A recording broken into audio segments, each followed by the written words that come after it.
হাতভনী ফাউণ্ডেশ্যনৰ সদস্যসকলে GMCHত অংকদান আৰু নেত্ৰদানৰ বাবে অংগীকাবদ্ধ।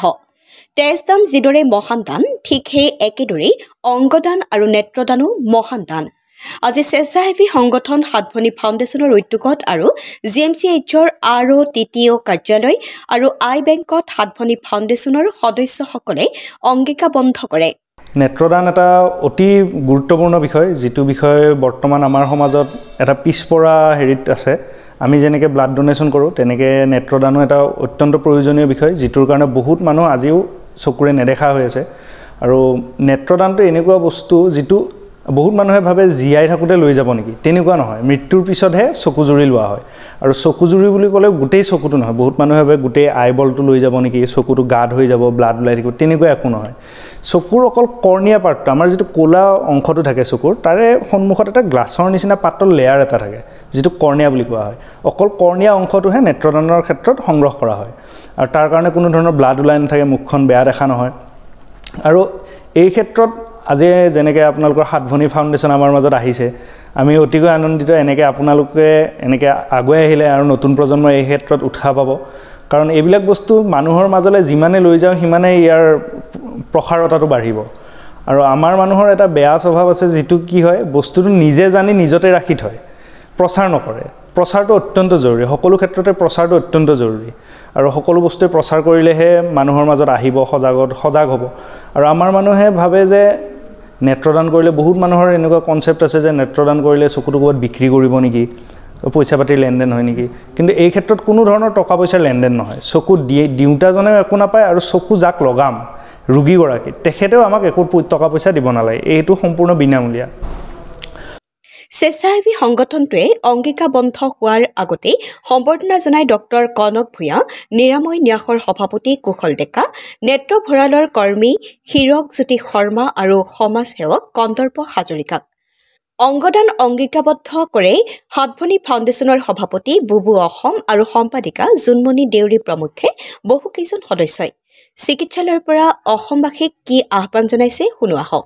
News desk report, reporter live Assam.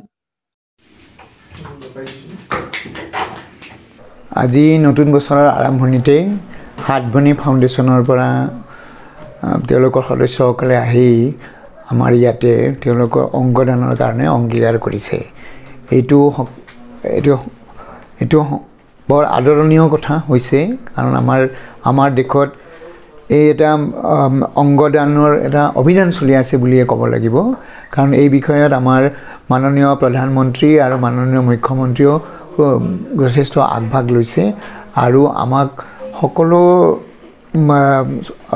নাগৰিকৰে এটা দায়িত্ব হয় যে নিজৰ অৰ্গেন, নিজৰ অংগ যদি আমি দান কৰি দুজন বা কেইজনমান মানুহক যদি আমি নতুন জীৱন যাপন কৰোঁ, তেতিয়াহ'লে আমাৰ জীৱনৰ এই জনমটো সাৰ্থক হ'ব।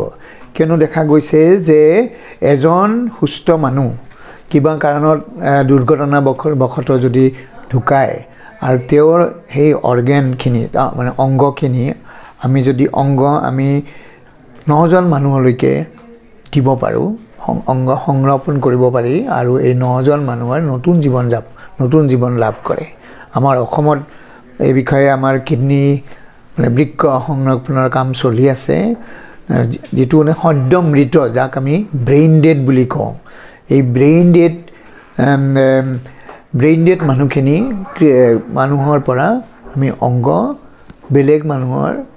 বেলেগ যিখিনি দৰকাৰী, যিয়ে ক্ৰিটিকেল ডিজিজত ভুগি আছে, ক্ৰিটিকেল বেমাৰত ভুগি আছে, যে কিছুমানৰ কিডনী ফেইলিয়ৰ হৈছে, কিছুমানৰ লাং ফেইলিয়ৰ হৈছে, বা যকৃত মানে লিভাৰ ফেইলিয়ৰ হৈছে, তেনেকুৱা মানুহ আমি বাছি উলিয়াব পাৰোঁ আৰু তেওঁলোকক আমি নতুন জীৱন যাপন কৰোঁ। কিন্তু আমাৰ অসমত অন্ততঃ আমি কৰিব পৰা হৈছোঁ এতিয়া কিডনী আৰু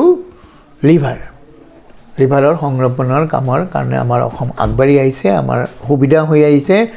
সেইকাৰণে আমাৰ অসমৰ জনসাধাৰণে আগবাঢ়ি আহিব লাগে এইবিলাক সুবিধা ল'বৰ কাৰণে। মই এই হাতভনী ফাউণ্ডেশ্যনক ধন্যবাদ জনাইছোঁ। আৰু তাৰ বাহিৰেও তেওঁলোকক মই অনুৰোধ কৰোঁ যাতে তেওঁলোকে নিজৰ অঞ্চলত এই বিষয়ে এটা সজাগতা বঢ়াই আনে আৰু মানুহখিনি আগবাঢ়ি আহিবলৈ আহিবলৈ তেওঁলোকক উদগনি জনায় গতিকে মোৰ এইখিনিয়ে ক'বলগীয়া আৰু হয়তো আমি অনাগত দিনত আমি বহুত যিখিনি দৰকাৰী মানে ক্ৰিটিকেল কেয়াৰ বা এণ্ড ষ্টেজ ডিজিজত ভুগি আছে তেওঁলোকক আমি নতুন জীৱন যাপন কৰিব ৰিপৰ্টাৰ লাইভ